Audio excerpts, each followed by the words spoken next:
अहम भक्त प्राधीनो, भागवत जी का यह श्लोक ठाकुर जी के मुख का वचन है, जो उन्होंने अम्बरीश जी के प्रति दुर्वासा से कहा था।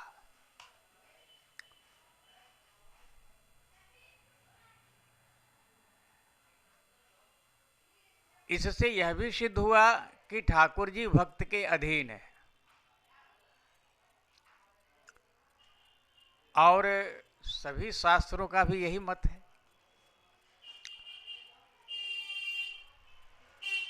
कि भगवान भक्तों के पुकारने पर एक क्षण का भी विलंब नहीं करते हैं।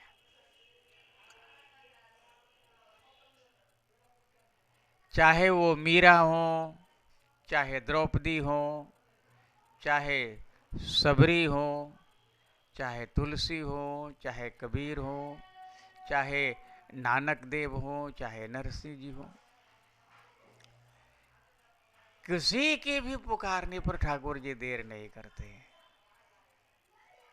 तो फिर भगवान कलयुग में 550 वर्षों से किसी को दर्शन क्यों नहीं दे रहे?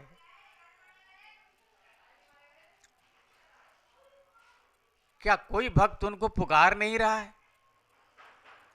नहीं, भक्त तो उनको प्रतिदिन हजारों लाखों बार पुकार रहा है, लेकिन जैसी पुकार हरिदास जी की थी, जैसी पुकार हरिदास यवन की थी, जैसी पुकार और दूसरे भक्तों की थी, वैसी पुकार आज वो देखने में नहीं आया होगा। अथवा ऐसा भी हो सकता है कि बहुत से लोगों ने इस बीच में भगवान का दर्शन कर लिया हो और उन्होंने उसको प्रकाश में नहीं लाया हो।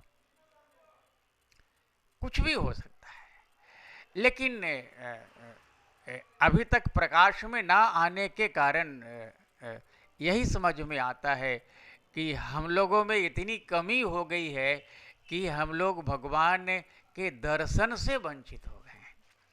एक प्रकाल जी महाराज थे, वो नित्य संतों की सेवा करते थे और संतों की सेवा करते करते एकदम गरीब हो गए। इतने गरीब हो गए कि स्वयं और परिवार के भोजन के लिए भी अन्न की व्यवस्था नहीं हुई। तब उन्होंने चोरी का सहारा लिया। चोरी से भी काम नहीं चला तो डाका का सहारा लिया। कहते हैं कि ठाकुर जी संतों के आने पर जब प्रकाल जी के यहाँ भोजन की व्यवस्था नहीं थी तो स्वयं संतों जी के हाथ से अपने को लुटवाने के लिए रुक्मिणी जी के साथ और सेठ बनकर आए थे और सब अपना ये माल, धन और आभूषण प्रकाल जी से लुटवाया था। बाद में उन्होंने उनको दर्शन भी दिया और स्वयं उस दिन रुक्मिणी जी ने भोजन बनाया था और प्रकाल जी की पत्नी ने और सभी संतों को भोजन कराया था। तो भगवान भक्तों के तो बस में है, इसमें नो डाउट, कोई संशय ही नहीं है।